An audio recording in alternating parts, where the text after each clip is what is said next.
Welcome back to the channel. I'm a day late. I said I was gonna post yesterday, which was tomorrow from the last video, but it's 2 days later. Oh well, who cares about that? I'm here in a hotel in Palm Springs, so that's kind of why I didn't, because the reception was horrible here, Wi-Fi and all that. I got here yesterday, that's why I didn't upload yesterday.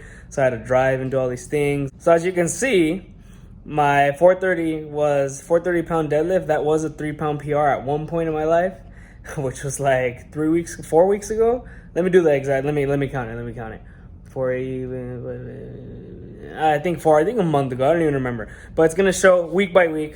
430 for 3. The next week was 452 for 1, and then the next week 430 for 5. Then 457 for 3, and then the most weight I've ever done, because this whole prep I hadn't done more than 457, which is my highest deadlift, 457.5.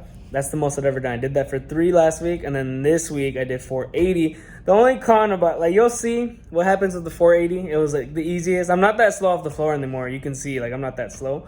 But just one thing that happened bad, and it wasn't the first time. Here it is.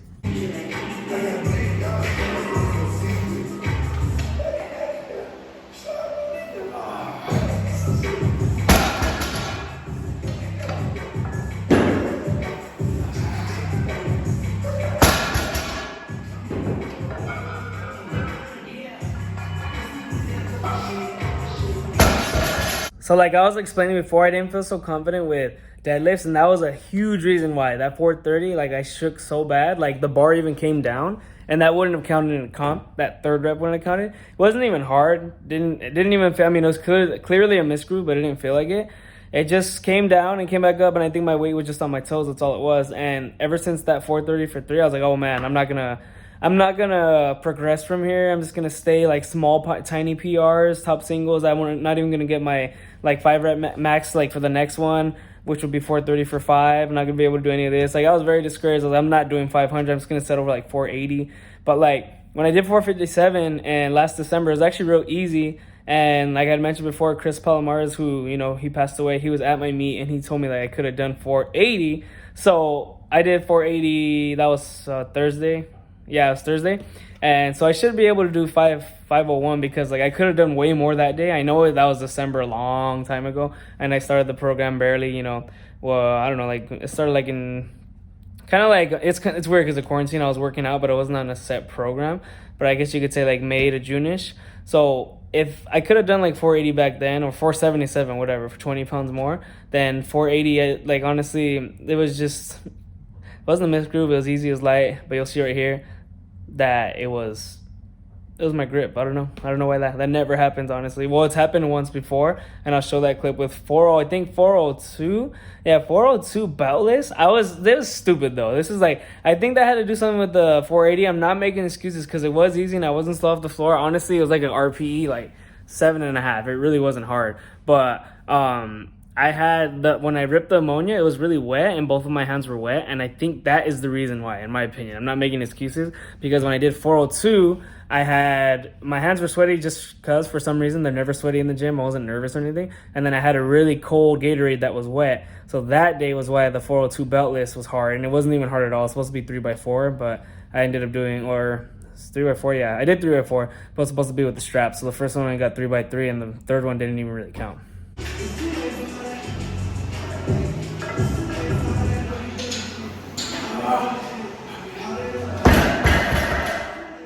So that 452 top single, it wasn't hard. It was actually pretty damn easy, but like anything I've used with the new deadlift bar, that was a new deadlift bar that I bought that took forever to come. And I used it like, I think 3 times total, and then I ended up selling it to my friend.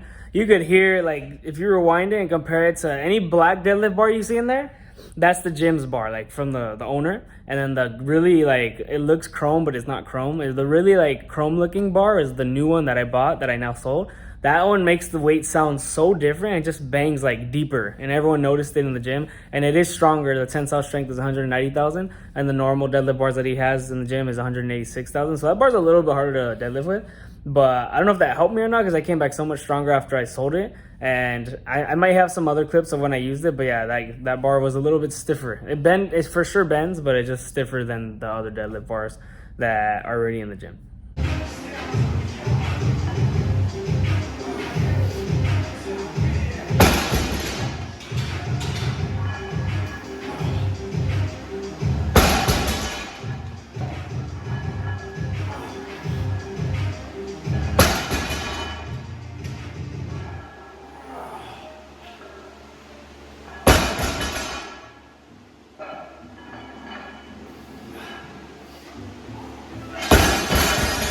Okay, so sorry to keep interrupting like this, but like my editing skills aren't the best, and I don't know how to do certain things, so I'm just gonna keep doing it like this. Sorry about that. But this next video, this next clip, next PR, 430 for 5 is how I knew I could get 500, or I was very close to getting confident at thinking that, because the 430 for 3, the third rep, I shook and that wouldn't have counted in the comp. That wasn't even a real rep. That was 3, but we could count that as 2.5 or 2.25 or whatever. But it felt easy, so I wasn't that worried. But this 430 for 5 was super easy. And like that's how I started getting confident. And then the next one, 457, my actual max, the most I've never lifted more than 457 until Thursday. The most weight I'd ever lifted off the ground for 3, and that was exactly, I could have done 4 for sure. This was RP 7, the 457 for 3. I could have done 4 for RP 8, and then 5 for like a 10 or 9, but I could have done it. And that's how I knew for a fact I could do 500.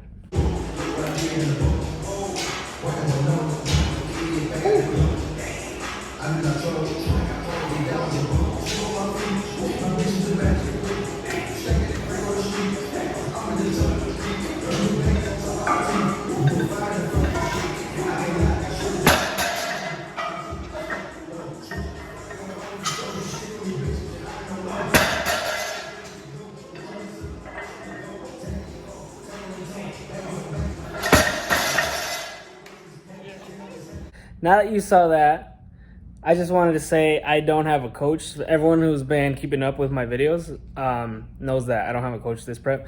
I only did one meet before this, my second meet, and I'm gonna do a third one in Dallas. And I've only had a coach for that first meet, and I haven't had one since then. And I just feel like I kind of want to do this powerlifting journey on my own, like I mentioned. And you know, I'm not saying I'll kind of coach ever again, but you know, I don't see that happening in the near future. And people ask me, and they think I'm crazy for not having one. And like, how could you not have one? But you know, money is an issue. You know, for anyone. A lot of coaches are expensive. Not the one I had, but a lot are up to $200 a month, $100 or $200 a month. And there's just other things you could be doing with that. I do want to invest my money and be an entrepreneur and sell things. And you got to spend money to make money. And it's also, I just feel like I know what I'm doing enough to at least get my numbers better than last time. And I know for a fact I'm nowhere near an elite powerlifter, and that's what a coach can do for me. But for the time being, I mean, I probably won't even do 1,200 total in this meet. And Dallas, I really do think I will. But just clarifying that the coach I had is the owner of the gym I go to, Fitness Underground. His name's Ian Harvey. I'll put his Instagram right here. I've mentioned it before. Him and his fiance, they both great trainers or coaches, whatever. He coaches, she trains. And anyone like my friend currently, my very good friend and workout partner, he has his coaching right now. It's all like powerlifting. And I'd always tell people to go to him. It was like a mutual thing. Like it was nothing against him. He's a great coach. We're still really cool. I wouldn't say we're friends, because I think, you know, having being an owner of a business, you got to have that, like, you know, professionalism and keep that barrier, that wall. trying to find the right words. And, you know, we're really cool though, no matter what. I always go at 10 in the morning. He's always there. We still talk. He doesn't mind giving some advice. I'm not trying to get free advice. I think that's very wrong. But just clearing that up, I just want to do this on my own right now. And I think I'm doing good on my own.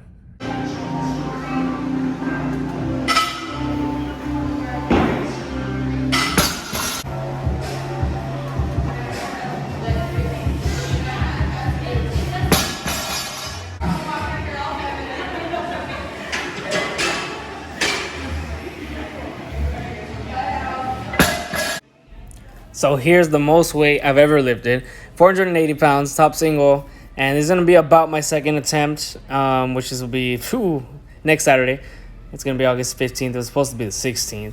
And like I said, it felt good. It was pretty fast off the floor for me because I'm really slow. I used to be super slow off the floor. It would take so long, like 3 seconds, like right there. Like it would have still been on the floor right there. Honestly, it was just my grip. That was the only factor. It wasn't lockout. It was just my grip. And here's a real overview of my, like you could really see right there. My thumbs are coming off the bar.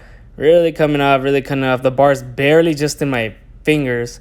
And you could really see the gap right there. And that's what happened with that. And what I was talking about happened before with the Gatorade, here it is. I didn't have any chalk that day. I forgot my chalk. This was the 3x4 with 402 beltless. And wait, it's beltless, right? Yeah. So right there, you could already see my thumbs coming off if you really look. And then the third one, it doesn't even happen. Same thing pretty much. I think nope, don't get it. And then it slipped, but I let it go down better than the other one. And then I had to put straps, some pussy-ass straps, because I couldn't hold it. And it was just my sweat, and I was drinking a cold Gatorade. and I really forgot my chalk, and I'm not, like, I never forget that. I make sure the chalk's in the car all the time. But you know, when people use your car and take stuff out of it when they without asking, it's hard to keep track of. I was losing my chalk for a long time for a while, but now I got it, and hopefully I have it for meet day, and hopefully that doesn't happen on meet day. Maybe someone can rip the ammonia for me.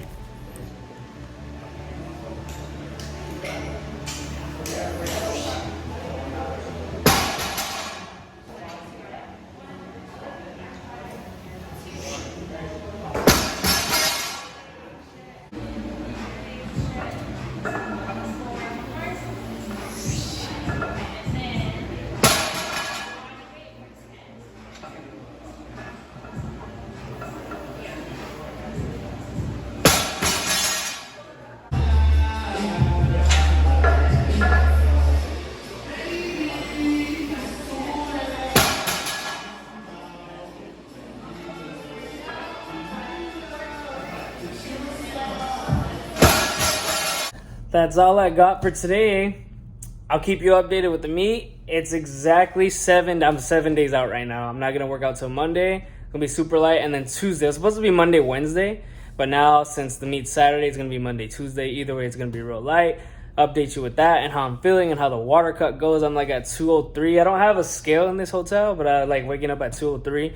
I'm competing at 198. I just need to lose 5 pounds of water, but I have a real good water taper in mind, so I'll keep you updated on all of the above. And with that being said, don't forget to like, comment, share, subscribe.